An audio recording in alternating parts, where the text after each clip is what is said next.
You turn my morning into dancing.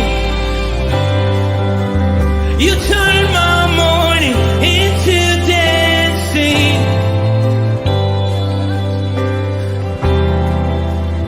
Your love changes everything.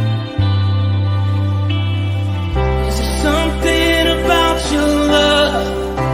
Something about your love changes everything. Changes everything. Something about your love. Something about your love changes everything. Changes everything. Something about your love. Something about your love changes everything. Changes everything. Something about your love. Something about your love changes everything. Changes everything. Something about your love. Something about your love changes everything. Changes everything. Something about your love. Something about your love changes everything. You turn my morning into dancing. You turn my morning into dancing. You turn my morning into dancing. You turn my morning into dancing. 'Cause your love changes everything. Your love changes everything. You turn my morning into dancing. You turn my morning into dancing. You turn my morning into dancing. 'Cause your love changes everything. Your love changes everything. Oh, there's something about your love. Something about your love changes everything in my body. Oh, something about your love.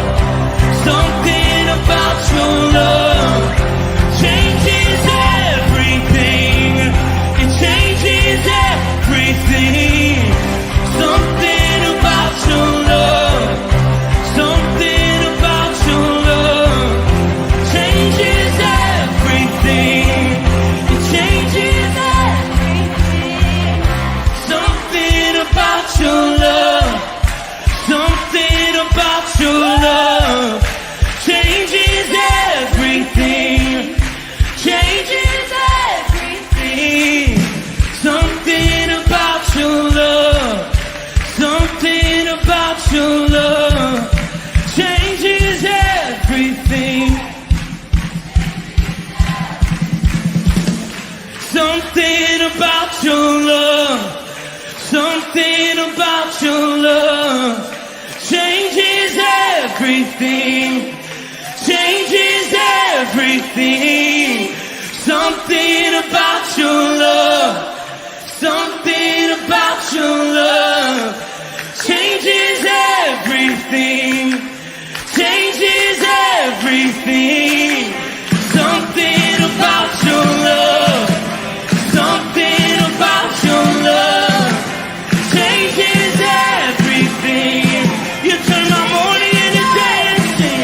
You turn my morning into dancing. You turn my morning into dancing.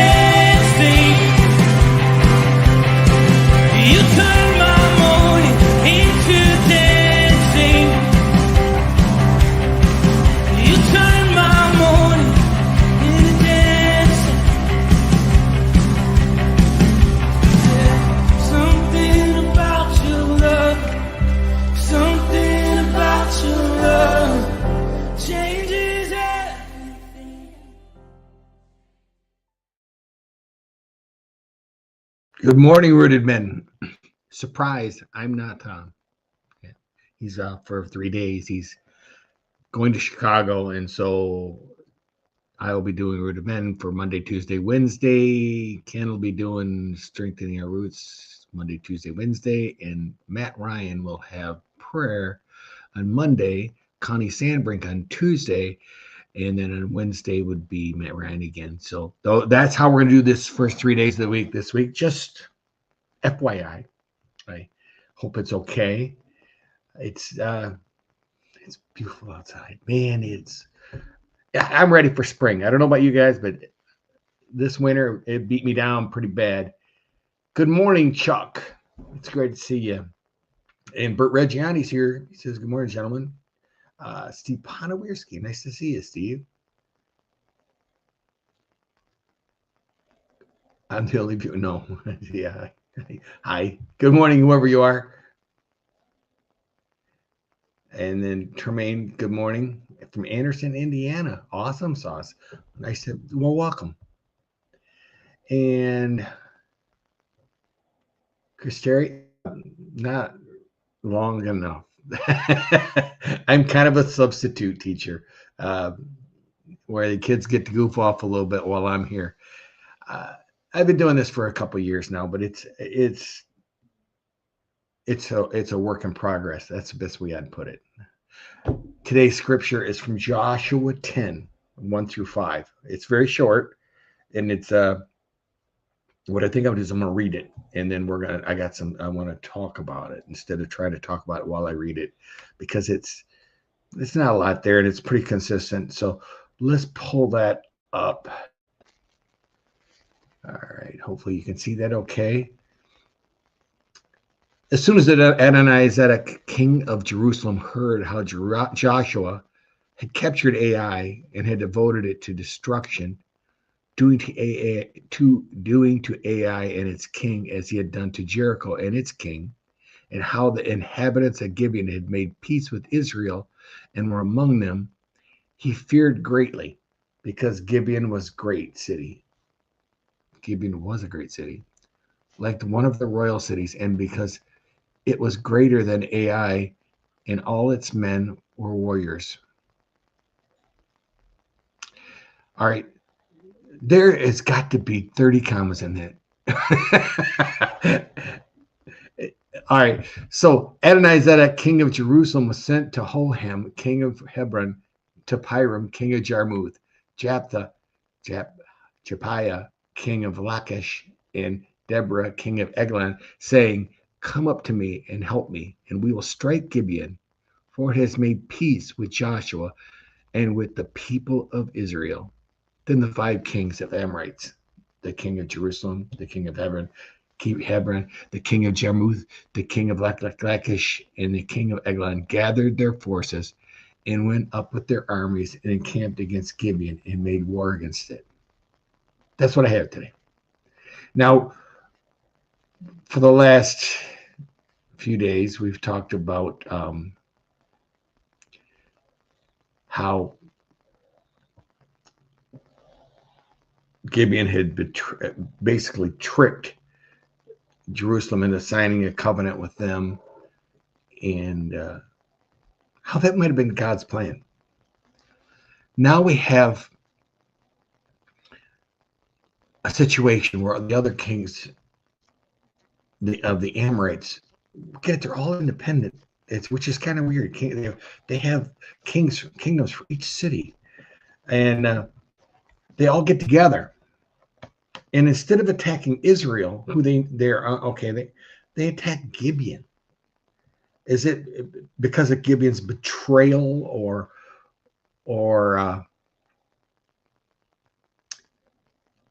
did they fear Gibeon?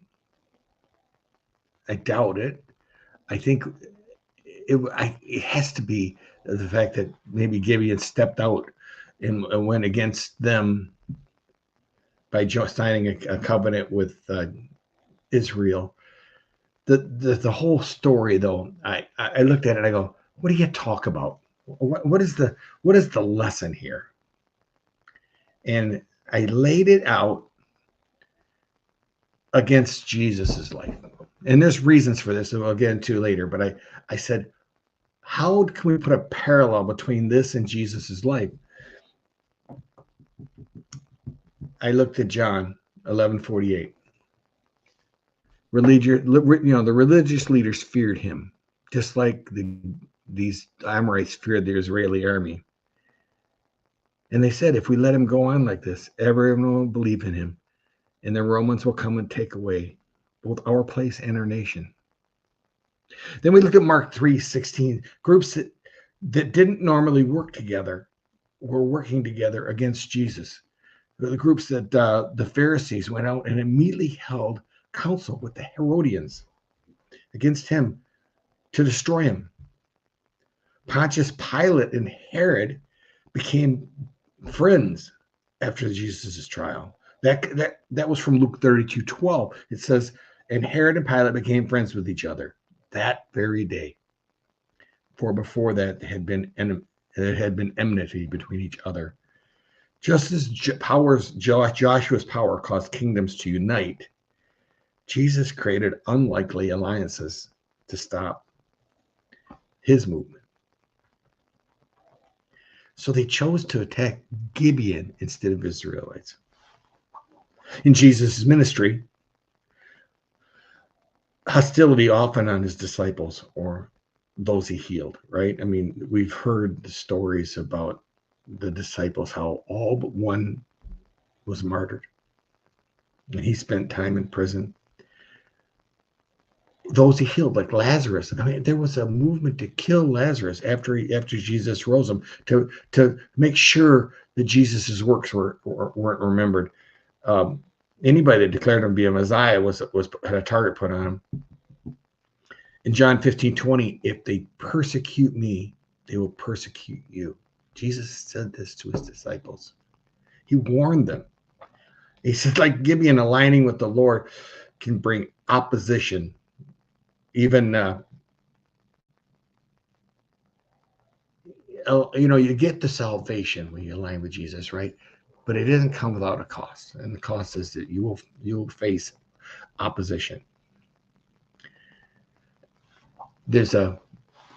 I don't know if you've ever been in our church for any length of time. Tom always talks about Joshua and how Jesus' name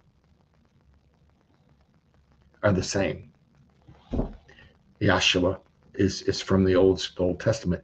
In Hebrew, the translation is the same, which means the Lord is salvation. I always wonder why they didn't just call them both Joshua or both of them Jesus, but that's the difference between Hebrew and Greek, I believe. But in the next verses we're going to read tomorrow, Joshua will defend Gibeon. Jesus defended those who call on him. Romans 10:13 reads, everyone who calls on the name of the Lord will be saved. Everyone. The story shows us something here that someone who sides with God's kingdom will face opposition. It's part of it. Jesus told us this. The life of Jesus told us opposition arises, but it can't stop God's kingdom. 5 kings gathered. Five kings gathered and plotted against Gibeon. The Sanhedrin gathered and plotted against Jesus. Pilate and Herod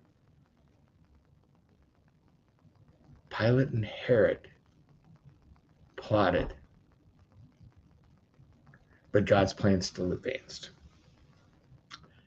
It's hard to look at this and not see the parallels. It's funny.